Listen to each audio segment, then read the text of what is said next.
잘 나가는 사업가나 대기업에 다닌다고 연애 잘하고 고시생, 취준생들이라고 연애 못하는 게 아닙니다.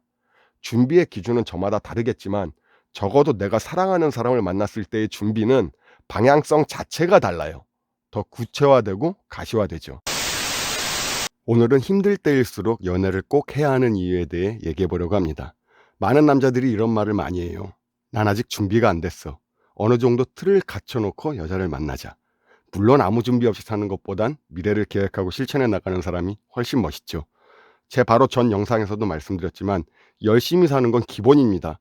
이조차도 안 하면 내가 좋아하는 사람을 만나기 힘들어요. 가끔 불투명한 미래가 불안하고 두려울 때가 있을 겁니다.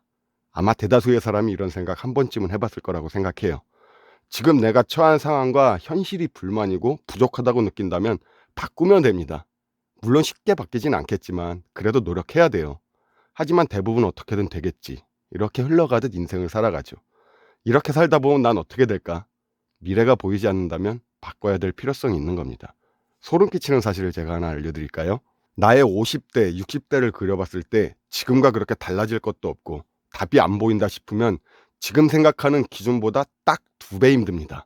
인간은 합리화의 동물이기 때문에 나의 미래를 조금이라도 긍정적으로 생각하기 때문이죠. 에이, 어떻게든 되겠지. 설마 지금처럼 살겠어? 이렇게 생각해요.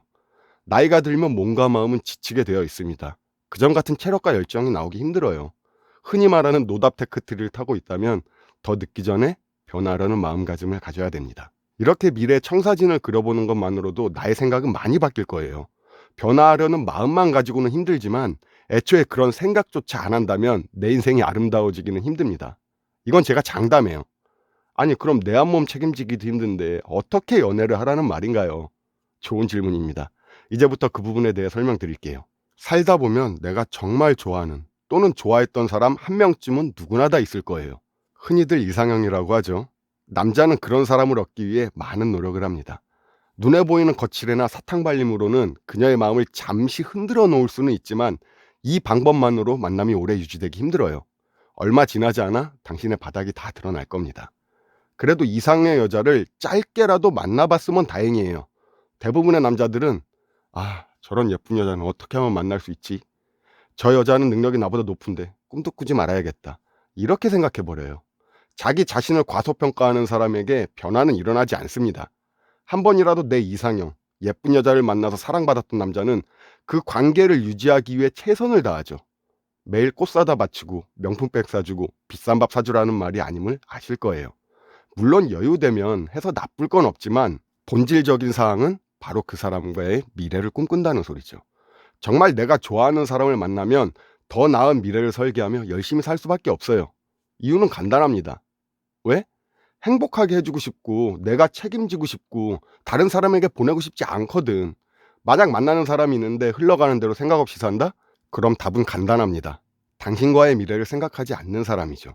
연애를 하면 내 인생은 발전하지만 그렇다고 아무나랑 하라는 게 아니에요. 정말 내가 사랑하는 사람, 정말 나를 사랑해주는 사람이랑 만나봐야 한다는 겁니다.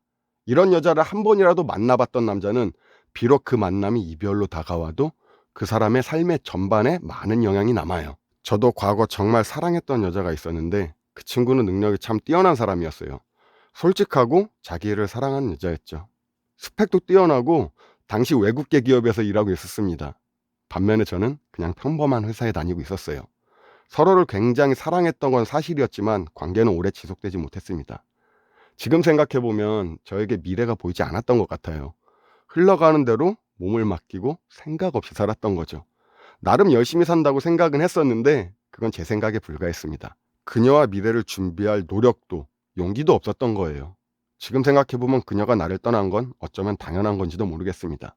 비록 헤어졌지만 내가 정말 사랑하고 상대도 나를 사랑했다면 다시 그런 사람을 만나면 절대 놓치지 않기 위해 내 자신을 더 성장시킵니다. 이건 좋은 사람을 만나기 위해 또 그런 사람을 내 곁에 두기 위해 꼭 해야 될 일이죠. 이제는 더 이상 아무나 만나기 힘들어요. 열심히 살아야 하는 가장 강력한 동기부여가 하나 생기는 겁니다. 이렇게 선순환이 반복돼요. 그렇기에 내가 정말 사랑하고 나를 사랑해주는 여자를 한 번은 꼭 만나봐야 한다는 겁니다. 이런 사람과는 만날 때는 물론 헤어지고 난 후에도 배우는 게 있어요.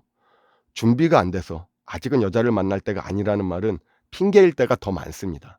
합리화하고 안 되는 이유를 찾는 거예요. 잘 나가는 사업가나 대기업에 다닌다고 연애 잘하고 고시생, 취준생들이라고 연애 못하는 게 아닙니다. 준비의 기준은 저마다 다르겠지만 적어도 내가 사랑하는 사람을 만났을 때의 준비는 방향성 자체가 달라요. 더 구체화되고 가시화되죠. 가장 중요한 포인트는 나만 사랑해서도 안 되고 상대만 나를 사랑해서도 안 돼요. 일방통행이면 안 된다는 소리입니다. 온전히 사랑하고 사랑받는 과정을 느껴봐야 되죠. 어쩌면 우리는 이런 사람과 만나고 또 그 사랑을 이어가기 위해 그렇게 열심히 살고 있는 게 아닐까요? 완벽한 준비는 없습니다. 하지만 완벽에 가까운 준비는 내가 사랑하는 사람과 함께 만들어 간다는 것을 잊지 마세요. 제가 준비한 영상은 여기까지입니다. 오늘도 멋진 하루 되세요.